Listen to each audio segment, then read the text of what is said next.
Assalamualaikum student SDMES Primary English Medium School Standard 7 Subject GK.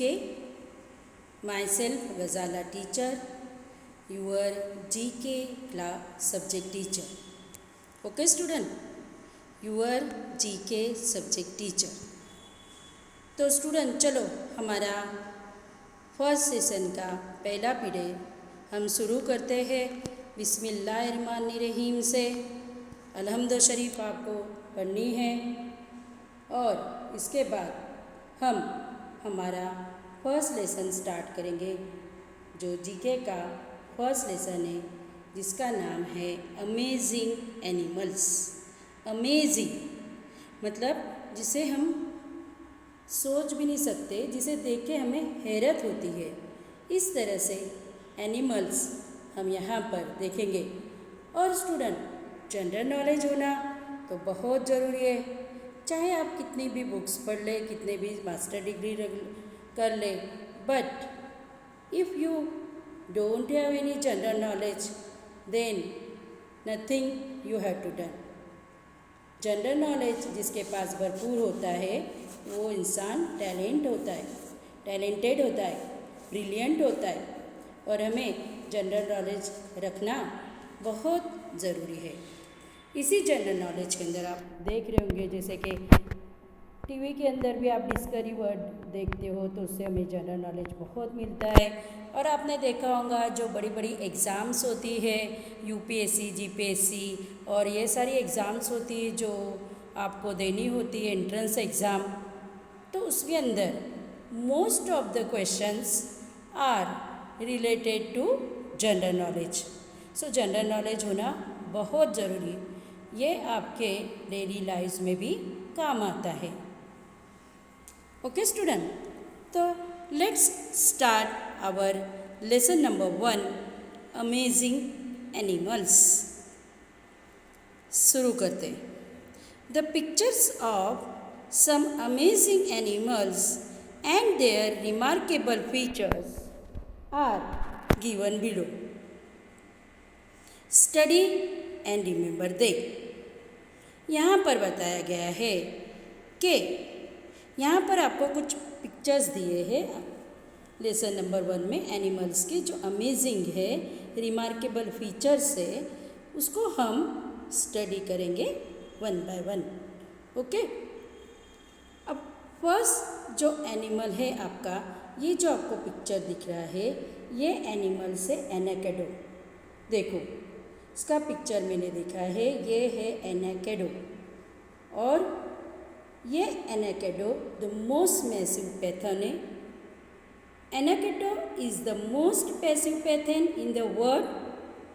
It is 9 to 12 meters long and weight 250 kg। Look student कितना heavy होता है ये, 250 kilo का एनाकेडो होता है। ये आपको ब्लैंक्स में आएगा, शॉर्ट क्वेश्चन आंसर में पूछ सकते हैं और जीके के क्वेश्चन तो ऐसे ही होते हैं, आपको बिना लर्न करने याद हो जाते। तो इसका आपको ब्लैंक्स में आ सकता है कि इसका कितना लंबा होता है। ये लंबा होता है 9 to 12 meters एंड इसका वेट होता है 250। It is found in the forest of Amazon in south America. Student अपना अमेज़न नहीं समझना जिससे हम परचेस करते हैं, ये कहाँ पड़ता है? Forest of Amazon, south America में एक फॉरेस्ट है जिसका नाम है अमेज़न और वहाँ पे ये दिखाई देता। It lives on birds, fish, turtle and some mammals. Mammals मतलब क्या? ऐसे animal who gives the birth to young ones. ऐसे animals who gives the birth to young ones, जो डायरेक्टली बर्थ देते हैं छोटे बेबी को, उसे ऐसे एनिमल्स को मैमल्स बोलते हैं, जिसको मेमोरी ग्लैंड्स होते हैं। ऐसे एनिमल को ये खाता है, फिश, टर्टल और बर्ड्स इनको ये खाता है, इसके ऊपर वो रहता है। अब देखिए, it kills large prey by crushing it in it coils. अब बड़ा से बड़ा प्रे मतलब क्या, जिसको ये खाता है, जिसको लेता है, वो चीज़ को ये क्या करता है, किस तरह से इसको लेता है। जैसे कि बहुत बड़ी सी फिश है, ठीक है, तो ये क्या करता है, उसको उसके आजू बाजू पूरा क्या करता है, कॉइल्स हो जाता है, कॉइल कर लेता है, उसको पूरी तरह से कॉइल कर लेता है अपने बॉडी के अंदर, और वो फिर प्रे जो है मर जाता है। देन आफ्टर इट ये खाता है उसे, ठीक है, इस तरह से होता है। इसके अंदर आपको ध्यान रखना है बेटा, एवोकाडो में 250 kg इसका वेट है और 9 to 12 मीटर्स लॉन्ग ये होता है, जिसका यहाँ पे आप पिक्चर देख ही रहे होंगे। नेक्स्ट एनिमल हम देखेंगे फ्लाइंग फिश। स्टूडेंट, आपको हैरत हो रही होगी कि फिश कैसे फ्लाई करती है, कभी तो हमने नहीं देखा फिश फ्लाई होते हुए। हाँ बेटा, फिश भी फ्लाई होती है, बट ये बर्ड की तरह नहीं फ्लाई होते कि जैसे बर्ड फ्लाई होते हैं एक ट्री से दूसरे ट्री, दूसरे ट्री से दूसरा हाउस, दूसरे हाउस से थर्ड होम, इस तरह से नहीं, ये फ्लाई होते हैं पानी के अंदर ही अंदर। और क्यों फ्लाई होते हैं वो अब हम देखेंगे, कैसे फ्लाई होते हैं वो हम देखेंगे।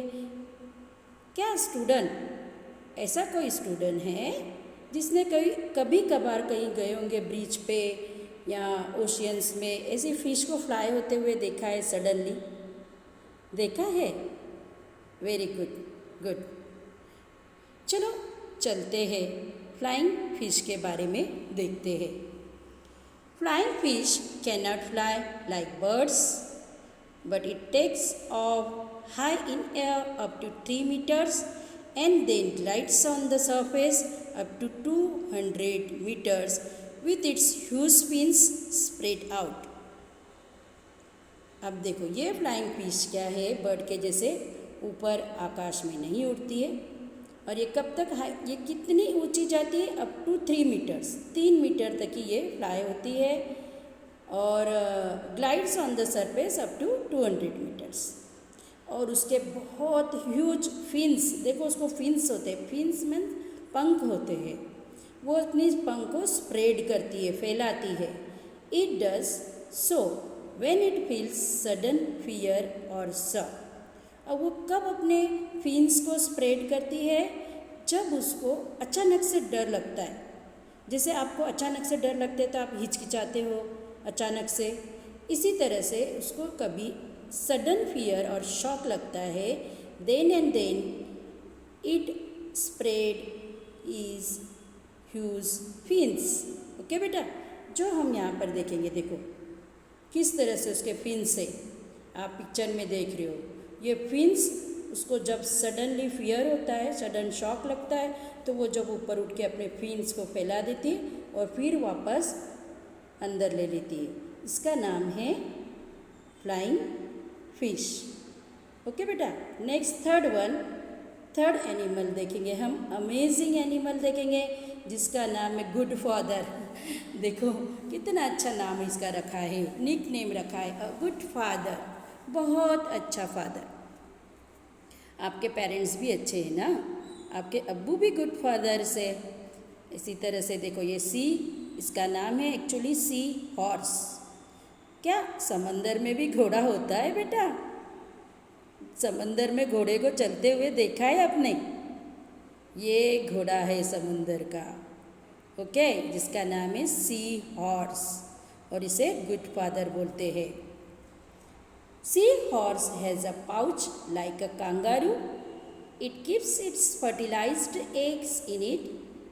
The interesting thing is that it is done by the male. देखो, it is done by the male seahorse, not by the female seahorse. Very good. As a female, मुझे तो बहुत अच्छा लगा, बहुत खुशी हुई। क्या देखो, क्या बात है इंटरेस्टिंग कि ये जो कांगारू के जैसी, इसके अंदर ये सी हॉर्स के अंदर एक पाउच होता है, जैसे कांगारू को आगे पाउच नहीं होता है जिसमें अपना बेबी कांगारू वो उसके अंदर रखता है, इसी तरह से सी हॉर्स अपने फर्टिलाइज्ड एग अपने पास रखता है। बट कौन? Not a female. ये कौन रखता है? मेल हॉर्स रखता है, इसीलिए तो इसे गुड फादर बोला गया है। और ये इंटरेस्टिंग थिंग है, यहाँ पर मेल हॉर्स फर्टिलाइज एग अपने पाउच में रखता है। It's a good thing. The pouch is called the broad pouch. The pouch is called the brood pouch. The male carries them around with him for 4 weeks until they are ready to come out. Look, जिस तरह से यहाँ पे female अपने इसको carry करती है, अपने एग्स को कैरी करती है, इसी तरह से फर्टिलाइज्ड एग को कैरी करती है इन ह्यूमन बींग्स। उसमें फीमेल या कोई भी एनिमल्स में देखो most of the female carry करती है, बट सी हॉर्स में फर्टिलाइज्ड एग मेल कैरी करता है और ये पाउच को वो संभाल के रखता है। कब तक? 4 वीक्स, 4 वीक तक संभाल के रखता है। Look how difficult it is.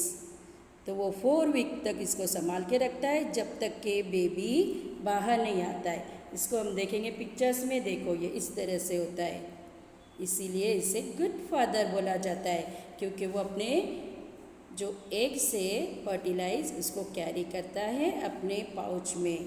बहुत अच्छा फादर। नेक्स्ट 4th वन हम देखेंगे, डॉल्फिन। हाँ, ये तो फेवरेट है, इसको तो हमने देखा है, हम सब ने देखा है। ये डॉल्फिन को हमने देखा है मूवी के अंदर, और फ्रेंड्स आपने रियल में भी देखा होगा। डॉल्फिन मोस्ट ऑफ दिखती है यहाँ। ये इसे अब देखेंगे हम इंटेलिजेंट क्यों बोला जाता है। आपने एक मूवी में भी देखा होगा कि एक डॉल्फिन वाला मूवी है। I don't remember the name of that movie, but वो मूवी पूरी डॉल्फिन के ऊपर है। वो डॉल्फिन पूरे घर में रेयर करता है, पालता है। वही डॉल्फिन उसको बाहर उसी के ऊपर घूमने जाता है, उसी के ऊपर लेने जाता है, और वो उसके छोटी बेबी को भी प्ले कराती है सीज़ के अंदर, समुद्र में। ऐसा डॉल्फिन की पिक्चर से, एक डॉल्फिन नाम है शायद, में भी पॉसिबल। आप देखना उसे, वो कितनी इंटेलिजेंट होती है, कैसे आवाज़ लगाती है अगर कुछ होता है तो, कैसे बच्चे को खिलाती है, ये हमको दिखाई देगा उसके अंदर। उससे आपको पता चल जाएगा कैसे इंटेलिजेंट होती है। और हम यहाँ भी देख लेते हैं, dolphins are mammals. Dolphins breathe air like other animals living on the land. They give birth to young ones and feed them from their small udders. They are intelligent. They can converse with one another with different whistling sound. देखो, इनके dolphins क्या होते हैं? Mammals होते हैं, जो मैंने बताया था आपको। मैमल्स क्या होते हैं? Mammals are the animal who gives the birth to young ones. तो ये डॉल्फिन एक मैमल्स ग्रुप में आती है, और जिस तरह से अदर एनिमल्स ब्रीदिंग करते हैं लैंड के ऊपर, वैसे ये करती है। फिश की तरह नहीं करती है, थ्रू विथ इट्स गिल्स नहीं करती है, ध्यान रखो। और ये बर्थ यंग वन को बर्थ देती है, डायरेक्टली यंग वन को बर्थ देती है, एंड उनको संभाल के रखती है उनके अडल्ट्स में। वेरी इंटेलिजेंट होती है। कैसे? और एक दूसरों से ये कन्वर्सेशन भी करते हैं। देखो, अगर हमको इनकी बात समझ में आए तो कितना मज़ा आएगा। ये एक दूसरे से कन्वर्सेशन करते हैं। कैसे? उनका विस्लिंग साउंड होता है अलग अलग, टी टी पे की, इस तरह से ये आवाज़ निकालते हैं, और वो आवाज़ से उनको एक दूसरे से वो बातचीत करते हैं। डिफरेंट विस्लिंग साउंड, ओके, जिसका हम यहाँ पर देखेंगे। देखो, इस तरह से ये डॉल्फिन इस तरह से आपको दिखाई देती है। अलग अलग ये लॉन्ग्स होती है, शॉर्ट होती है, बड़े अलग अलग शेप्स होते हैं। ये डॉल्फिन हम देखेंगे, ये मैमल्स ग्रुप में होते हैं और very intelligent. Okay, next student 5 हम देखेंगे, an electric eel. An electric eel lives in a fresh water. It is up to 2.75 meters long. It can produce very strong electric shocks of up to 650 volts. Oh my God! देखो ये electric ऐसे current लगता है, हाँ इससे current लगता है। ये इल है ये, बट देखो ये कहाँ रहती है, इसीलिए तो ये फ्रेश वाटर में रहती है। कहाँ रहती है? फ्रेश वाटर में। और कितनी लंबी होती है? 2.75, मतलब 3.25 मीटर जैसी, इतनी ये लंबी होती है इलेक्ट्रिक ईल। देखो यहाँ पर देखेंगे, ये इलेक्ट्रिक ईल फ्रेश वाटर में रहती है। इलेक्ट्रिक ईल देखो ऐसे लगता है ना, उससे करंट लगे सब, है ना बच्चों? ऐसे ही लग रहा है सब तरह से, छोटे छोटे डॉट डॉट लग रहे, जैसे हम कंप्यूटर की जो सॉफ्टवेयर जो चिप्स देखते हैं उसमें भी ऐसे डॉट डॉट होते हैं, इसी तरह से लग रहा है ना? तो ये इलेक्ट्रिक ईल है ना, फ्रेश वाटर में रहती है। इसकी लेंथ है 2.75 मीटर्स और ये स्ट्रॉन्ग इलेक्ट्रिक शॉक्स प्रोड्यूस करती है। कहाँ तक के, कितना इसका होता है? Maximum 650 volts. Remember 650 volts. With this high voltage shock, it can kill a man too. Oh my God! और ये शॉक से इतना वोल्ट्स ये इलेक्ट्रिक शॉक प्रोड्यूस करती है जिससे इंसान की डेथ भी हो सकती है। आई समझ में? मुझे तो लगता है इलेक्ट्रिक करंट दिखती है, इलेक्ट्रिक वायर लगती है और इसे कहते हैं electric eel. Okay student, I think you have to remember this all. अच्छी तरह से समझ में आया होगा। अगर आपको कुछ क्वेरीज है तो आप पूछ सकते हो। ओके बेटा, अल्लाह हाफिज़। अल्लाह हाफिज़।